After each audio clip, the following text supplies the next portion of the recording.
Senador, eu agradeço o comparecimento de Vossa Excelência aqui, como senador da República, e vou fazer algumas perguntas, responda aquilo que bem entender, aquilo que achar conveniente, ok? Com certeza.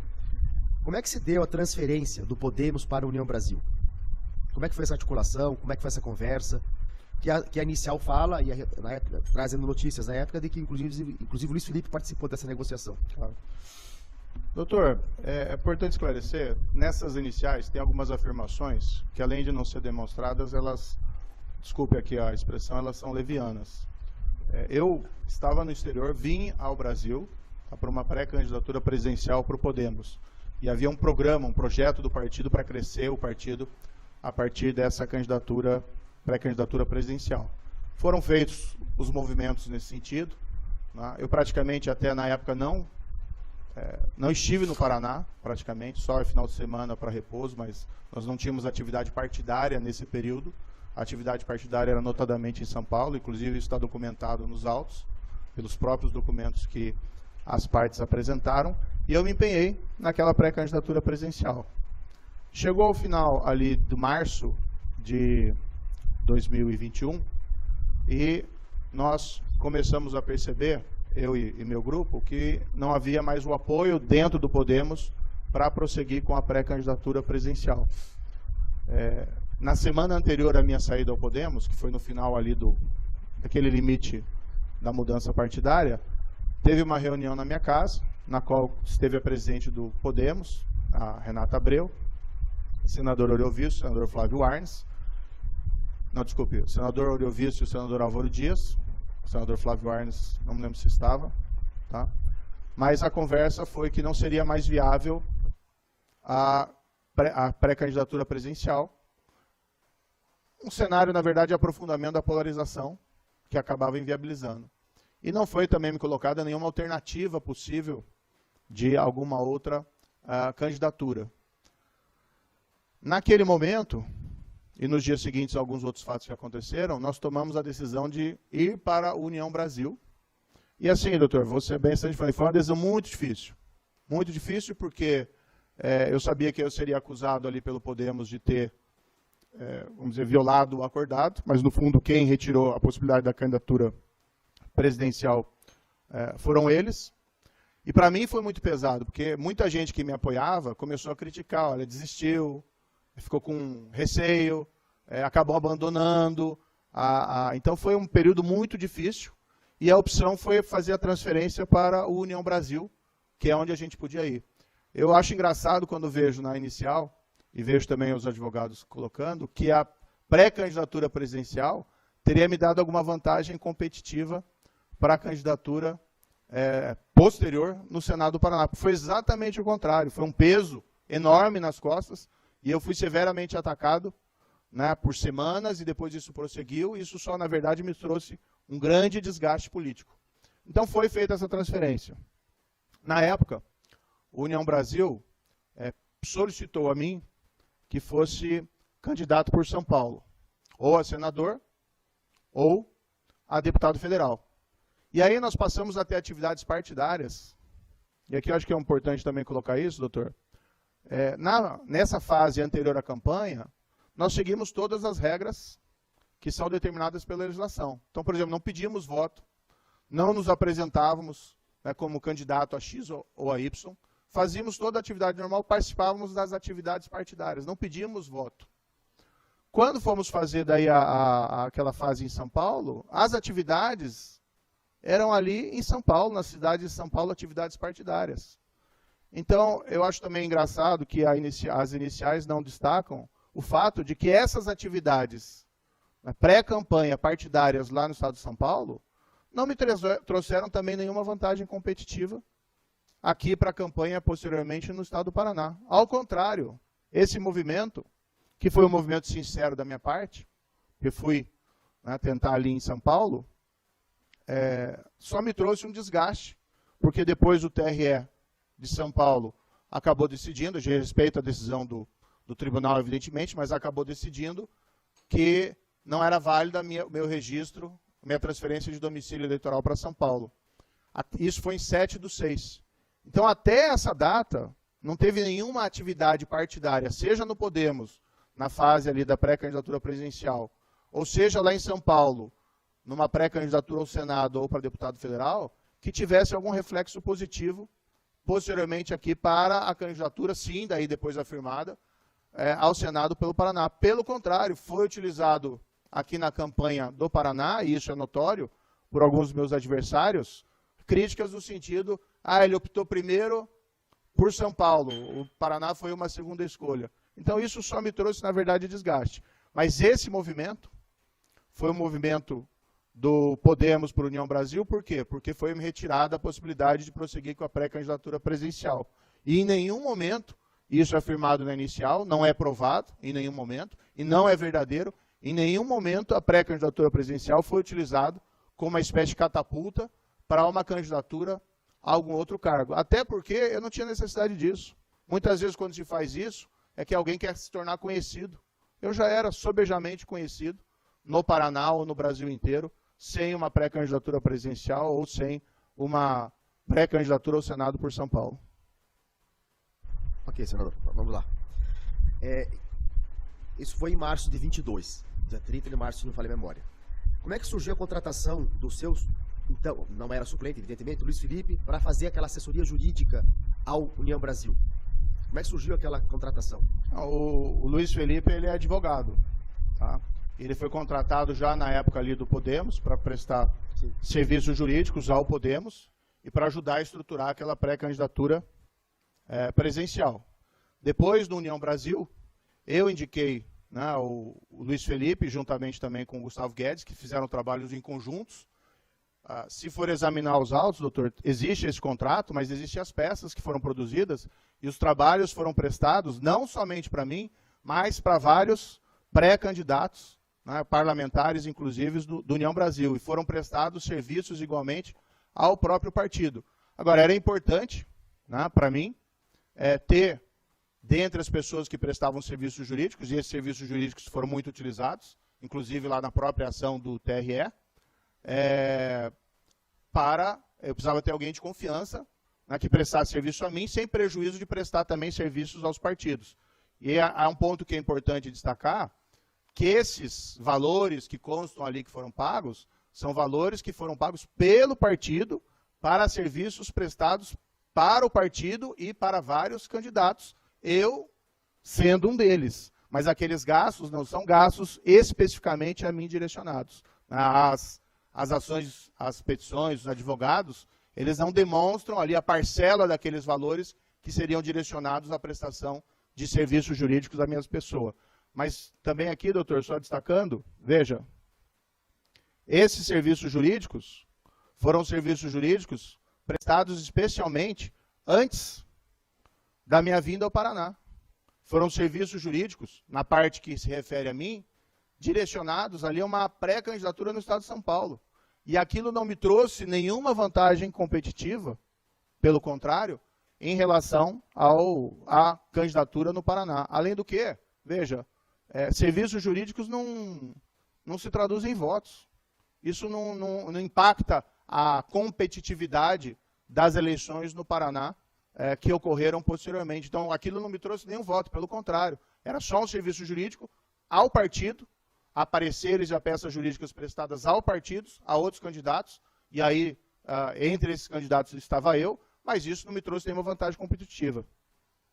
Senador, só para lembrar que a inicial também fala da violação 30A da lei das eleições, que não exige esse benefício em campanha. E como está na inicial, tem que ser obrigado a instruir esse tipo de pedido. Como é que chegou esse preço de R$1 milhão a serem pagos ao Luiz Felipe? Ele que pediu, o senhor que fixou? Essa é uma contratação. Veja, as iniciais, e essa é outra afirmação leviana das iniciais, fala em caixa 2, não existe nenhuma evidência ou prova de caixa 2 em qualquer momento, seja no período anterior à campanha, ou seja durante a campanha. Tá? Não há evidência porque não houve esse fato. Todas as contratações, os gastos, foram feitos pelos partidos, como determina a legislação.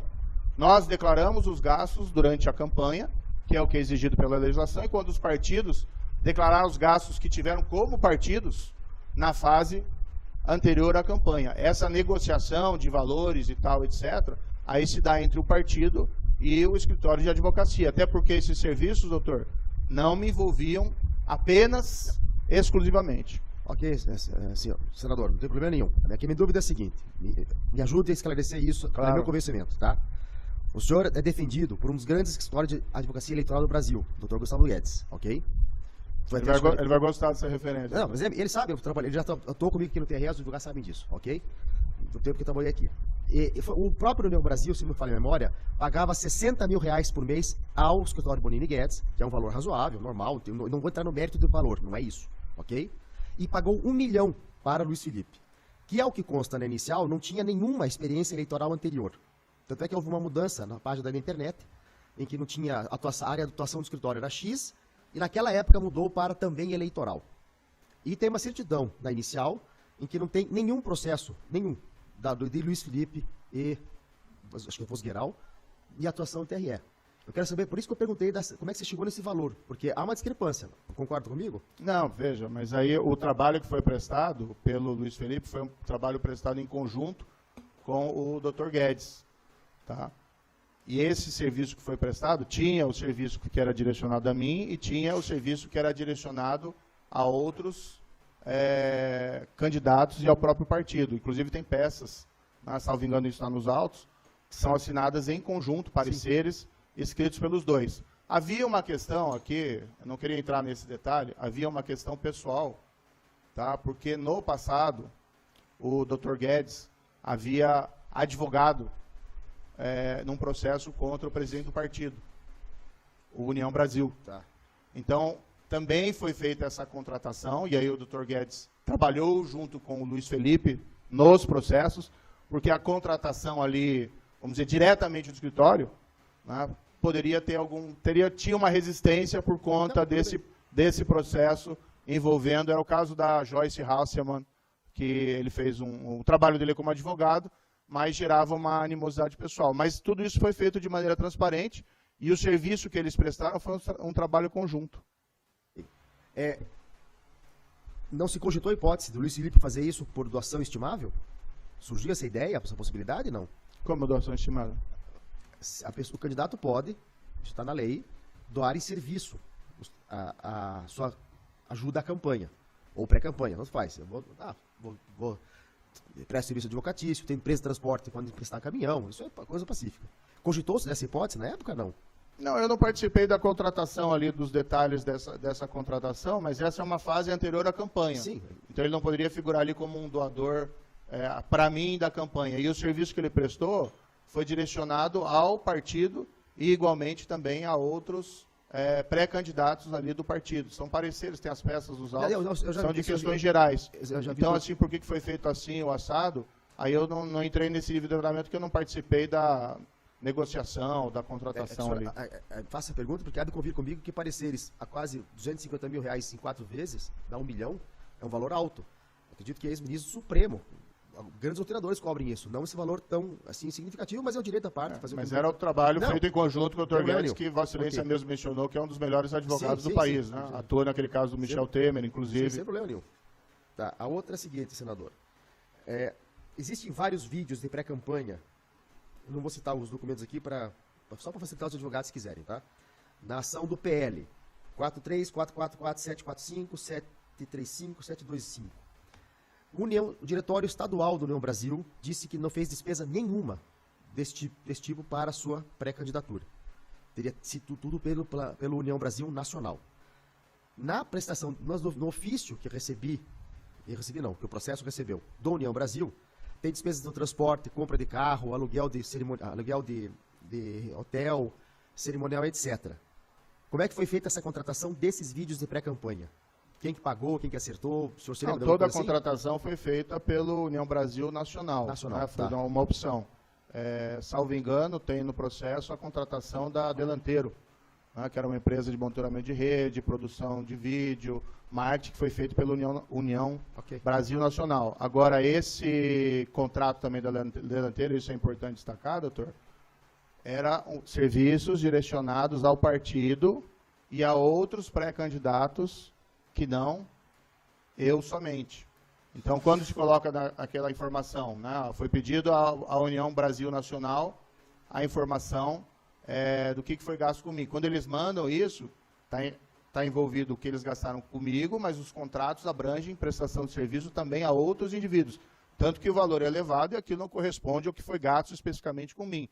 Eles prestaram serviço, por exemplo, consta lá para o pré-candidato à presidência do próprio União Brasil, né? A minha esposa, o contrato também da minha esposa, e a outros pré-candidatos naquela época a deputado federal. E esses serviços, né, foram prestados, veja, tudo contratado, tudo feito direitinho, contratado pelos partidos com gastos declarados pelo partido. Só que eles abrangem outros indivíduos que não só mim. E até, como disse anteriormente, até 7 de junho, sequer era alguma produção relacionada aí a pré-campanha, a uma eventual candidatura no Paraná. E como é que foi a indicação do Luiz Felipe para ser seu suplente? Como é que surgiu isso? Como foi? Ele é um amigo, eu conheço ele há 20 anos. Ah, ok. Perfeito. E eu preciso de alguém de confiança para ser suplente. Essa é outra sugestão, a meu ver, leviana, que consta às vezes na inicial, de que teria havido uma espécie de venda de vaga, né? Isso é absolutamente ofensivo, sem provas. É um grande amigo pessoal meu e não recebi um tostão de Luiz Felipe ou de qualquer pessoa. Ok, obrigado. Obrigado, senador. Advogados do PL, doutor Bruno, tem alguma pergunta? Doutor, eu quero fazer só uma observação, que é Claro. a seguinte, eu gostaria ainda de prestar alguns esclarecimentos sobre alguns outros fatos, Pode, tá bom? se houver essa possibilidade. Sim, doutor Bruno, espera um pouquinho então. À vontade, Mas aí com a tem palavra. outra situação, doutor, que eu vim esclarecer as questões colocadas por Vossa Excelência e pelo Ministério Público. Eu acho que o nível de leviandade das iniciais, que para mim foram ofensivos, eu vim aqui em respeito a Vossa Excelência, mas eu não pretendo responder as perguntas dos advogados do PL ou do PT, porque eu acho que eles que têm que demonstrar e não demonstraram nada do que afirmaram na inicial. Excelência. Sem problema, só um minutinho. Alguma pergunta? Não tem pergunta, Excelência. Excelência, tudo bem, a prerrogativa da parte não Tem querer pergunta, responder, Excelência. mas se fosse possível, então, Excelência, apenas a gente lê algumas perguntas, ainda que ele fique em silêncio, porque faz dias que a gente ficou se preparando, a gente preparou muito documento, muita questão, só precisa só a gente fazer as perguntas, então, ainda que ele não responda, Doutor Gustavo? porque... Eu sugiro que eles façam por escrito depois, eu acho que não tem porquê. Ele já disse que não vai responder. A ideia é a seguinte, se ele não vai responder, não vejo necessidade de ficar aqui fazendo perguntas, daí vai ficar 30 perguntas de um parte, 30 perguntas da outra, sem ineficaz.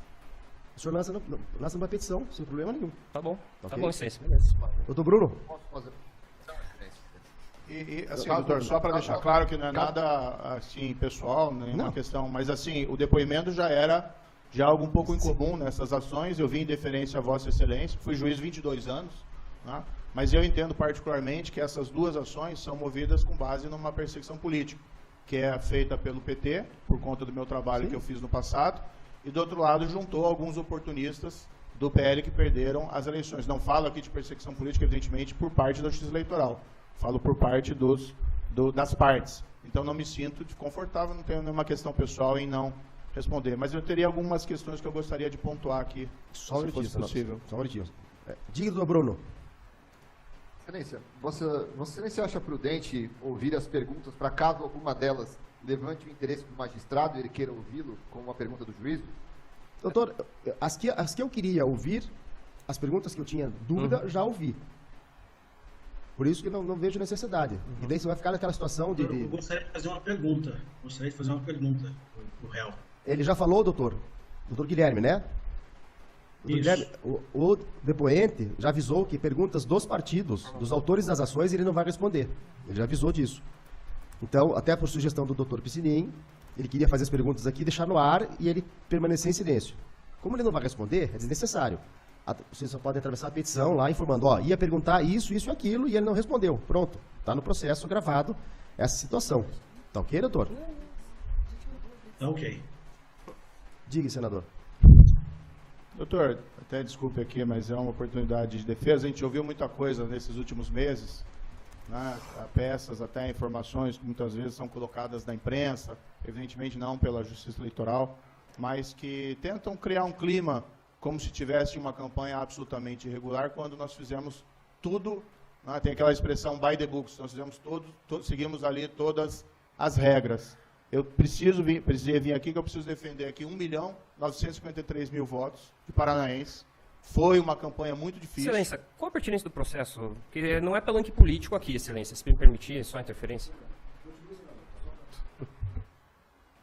E o que nós vimos aqui, doutor, sinceramente, examinando o processo, a minha defesa vai minuciar isso, minudar isso durante as alegações finais. A nossa avaliação é que a gente tem aqui um grande castelo de cartas. Primeiro, se fala muito em caixa 2, nada disso foi provado dentro do processo. Nós temos uma ação que é proposta pelo PT, que tem uma animosidade política. Senador, eu agradeço a sua intenção de esclarecimento desse tipo de situação, mas Nós não toda podemos ação aqui do falar. processo, ela é política. Todo processo aqui é político. É raro existir um processo jurídico aqui no TRE. Como a pergunta que eu tinha que fazer ao senhor. Já ouvi e me esclareceu o que eu queria saber, tá ok? E o senhor não vai responder as perguntas dos partidos, acho, que vão constar depois do processo, vou solicitar a Vossa Excelência, então, que... Eu vou falar só dos fatos, então, tá? Vou evitar essa questão Se me política. permite, doutor Luciano. Diga, doutor Gustavo. Senador, assim, da mesma forma como houve a pergunta para testemunha do Podemos, que tratou de gasto a gasto, incomodou muito o senador, naturalmente, as sugestões de gastos que não foram feitos. Ele só gostaria de falar de alguns poucos gastos para esclarecer a Vossa Excelência. Do gasto do poder, esse gasto Gastos. posso falar, não tem problema nenhum. Então, Excelência, também só um último esclarecimento, só que a parte pudesse nos reservar e nos respeitar as partes, né? Porque a parte não precisa ser imparcial. Quem tem que ser imparcial é o juiz e o Ministério Público. Ele acabou de dizer que não tem nada pessoal bom. contra ninguém. Mas ele está Sérgio, trata dos fatos, por tocar favor. o processo. Doutor, é o seguinte, Tá bom. então, senador, essa questão do Podemos, desses gastos, Tá, pode esclarecer. Tá bom, vou falar então, doutor. Doutor, primeiro assim, até 30 de março de 2021, todos os gastos foram relacionados a atividades partidárias vinculadas à pré-candidatura presidencial. Tem gastos que ali foram colocados, que não há uma demonstração que são pertinentes a mim, e muitos gastos não têm nenhuma relação com a eleição no Paraná. Posso colocar aqui um exemplo. A convenção do Podemos para o lançamento da minha pré-candidatura presidencial, o que o Podemos fez na época? Ele convidou correligionários, né, de todo o Brasil do Podemos para comparecer em Brasília, custeou esses gastos, e aí houve sim um gasto significativo, porque afinal de contas é uma pré-candidatura presidencial. Mas veja, o que esses gastos, como a convenção de trazer gente do país inteiro, do Ceará, do Espírito Santo, de todos os estados, tem alguma relação com votos ganhos aqui, depois na candidatura para o Senado do Paraná. Vi aqui dentre a documentação, locação da sede de comitê e pintura, que é informado pelo Podemos. Não houve nem sequer inauguração de comitê de pré-candidatura presidencial. Eu simplesmente não sei do que isso se trata. Se estavam fazendo um comitê em São Paulo, se estão se referindo ao comitê do Podemos aqui em Curitiba. Mas o fato é que eu jamais estive nesse comitê e jamais esse comitê foi utilizado, sequer para pré-candidatura presidencial e muito menos para depois candidatura ao Senado aqui do Paraná. Tem um gasto que me chamou particular atenção, doutor, gastos com saúde, SAUD, advocacia. E aqui eu quero explicar esse fato, que o Podemos não explica esse fato. Nós estávamos na pré-candidatura presidencial e surgiram notícias de que haveria casos de desvio de dinheiro e de corrupção dentro do Podemos, em período anterior à minha entrada. Considerando o nosso passado, nosso apreço à integridade, nós demandamos à presidente do Podemos que fosse feita uma investigação corporativa interna sobre esses fatos. E, por conta da nossa pressão, que contamos inclusive com o apoio do senador Eurovisto e do senador Álvaro Dias, foi contratado esse escritório Saúde Advogados.